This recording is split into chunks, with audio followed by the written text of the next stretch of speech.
Halo teman-teman semuanya, perkenalkan aku Yofian Wahyu Tripamungkas. Aku adalah bapak dari KK15 RT8 Kampung Bidik Misi. Nah teman-teman semua gimana nih kabarnya? Baik nggak? Sehat nggak? Nah apalagi di masa pandemi seperti ini, kita tuh harus selalu menjaga kesehatan dan memenuhi nutrisi makanan. Nah ngomong-ngomong soal makanan nih, kita dari KK15 akan mempromosikan tentang makanan khas yang ada di Provinsi Banten. Nah, sebelum mulai ke videonya, teman-teman semua udah pada makan belum nih? Kalau belum makan, siap-siap aja ya. Karena video ini akan menampilkan makanan yang enak banget. Yang bisa membuat teman-teman semua tuh pada ngiler deh pokoknya. Nah, nggak usah berlama-lama lagi. Aku dan teman-temanku dari KK15 akan mempromosikan tentang makanan khas yang ada di Banten. Selamat menyaksikan.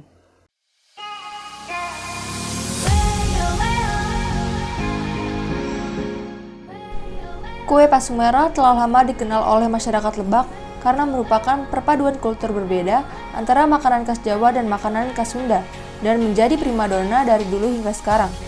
Kue ini dapat ditemukan dalam acara-acara tertentu seperti acara pernikahan, khitanan, dan perayaan-perayaan keagamaan. Disebut kue pasung karena kue ini berada dalam wadah pasung, yakni wadah yang berbentuk kerucut yang terbuat dari daun pisang.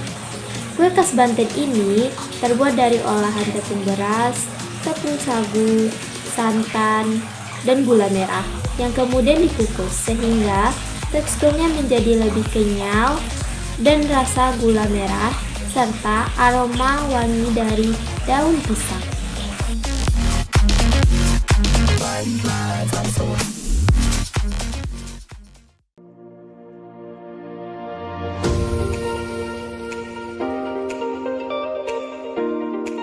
Garam asam merupakan makanan khas dari Banten yang sangat populer di kalangan masyarakat. Garam asam memiliki cita rasa yang khas, yakni asam dan pedas. Walaupun memiliki rasa yang sangat pedas, namun garam asam tidak akan membuat perut kita menjadi sakit. Kuliner ini berbahan dasar daging ayam atau daging bebek. Cara membuatnya cukup mudah. Anda hanya perlu menyiapkan daging ayam atau daging bebek, lalu siapkan masing-masing 250 gram cengkeh, bawang merah, garam, minyak, sayur, daun salam, gula merah secukupnya. Lalu siapkan pula cabai cengek sebanyak 1/4 kg untuk menambah rasa pedas. Jika semua bahan telah siap, daging telah dibersihkan lalu panggang sampai lemak keluar. Kemudian haluskan bumbu dan campur pada daging hingga merata. Setelah kurang lebih dari 7 menit, maka Anda harus menuangkan air. Tunggu hingga daging empuk dan matang. Anda bisa menambahkan sayuran atau seafood sesuai dengan selera Anda. Garam asam pun siap dihidangkan.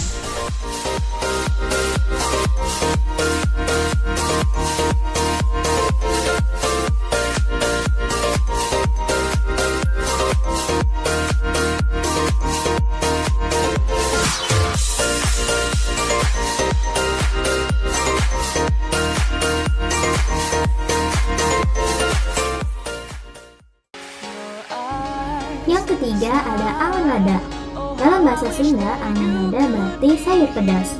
Tapi uniknya, makanan satu ini justru nggak mengandung sayur. Aslinya, angan lada terdiri dari daging kerbau dengan kuah bering sedikit kemerahan. Tapi sekarang bisa pakai daging sapi maupun daging kambing.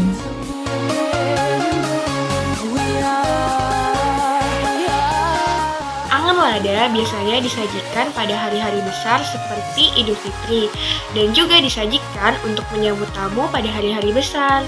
Penasaran kan gimana rasanya angan lada? Yuk mampir ke Provinsi Banten.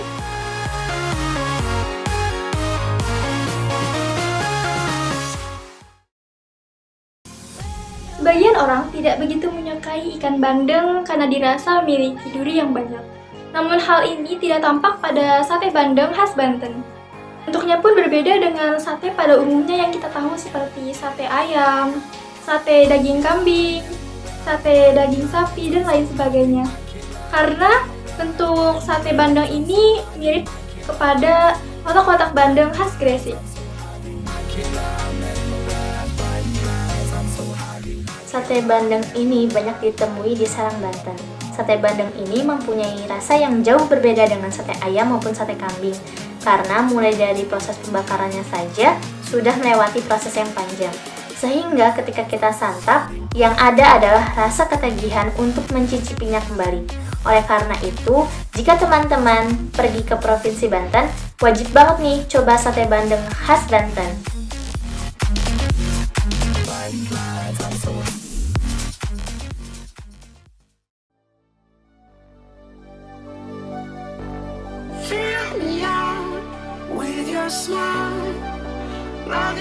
Assalamualaikum warahmatullahi wabarakatuh. Saya Diana Lestari dari Junior 2020 RT8 KK15 akan mengenalkan salah satu masakan khas Banten yaitu radek.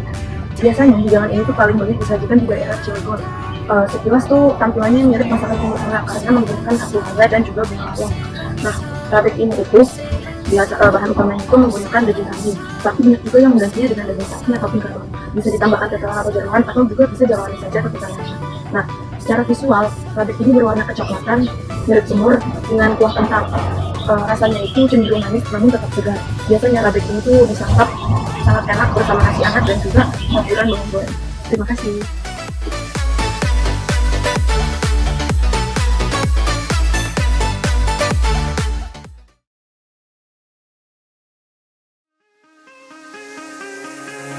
Give me reasons to doubt, try to keep me down, but I'll put the flame out, you can't get to me. Kita akan membahas tentang nasi bakar sumsum khas Banten. Awal mulanya di sini ada seorang pekerja yang bekerja di pemotongan hewan.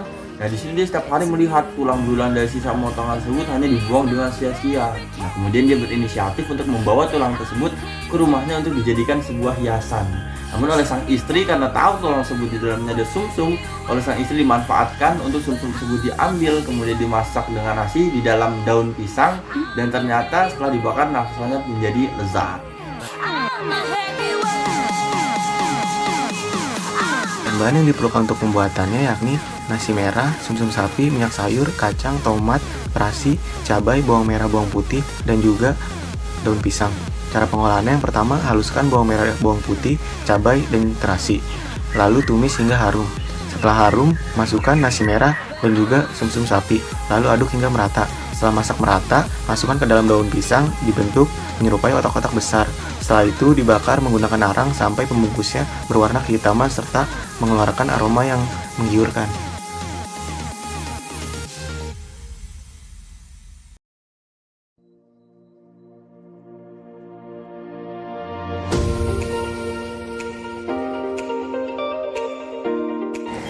Sayur besan adalah makanan khas Banten yang bukan hanya menawarkan rasa yang khas, tetapi juga syarat akan tradisi. Makanan ini dinamakan sayur Banten karena awal mulanya disajikan pada saat melangsungkan prosesi pernikahan.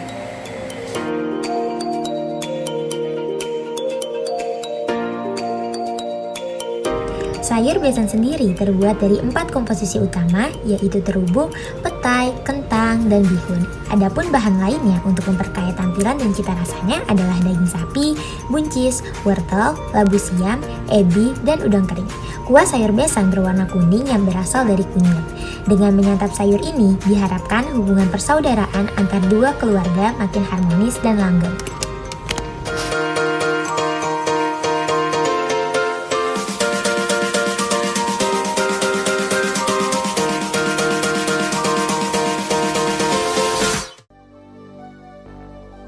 Nah, teman-teman semua, gimana nih? Udah menyaksikan kan makanan-makanan khas yang ada di Banten? Udah pasti enak-enak deh. Kalau teman-teman semua kebetulan ada di Banten atau sedang melewati Provinsi Banten, jangan lupa ya mampir dan beli makanan tersebut. Karena kalau enggak, teman-teman udah pasti menyesal deh. Nah, aku ingin mengucapkan banyak terima kasih kepada teman-teman semuanya yang telah menyaksikan video ini dari awal sampai akhir. Stay safe ya teman-teman semuanya. Jangan lupa jaga kesehatan dan penuhi nutrisi makanan dengan makanan-makanan khas yang ada di Banten. Sampai jumpa di lain kesempatan. Bye-bye.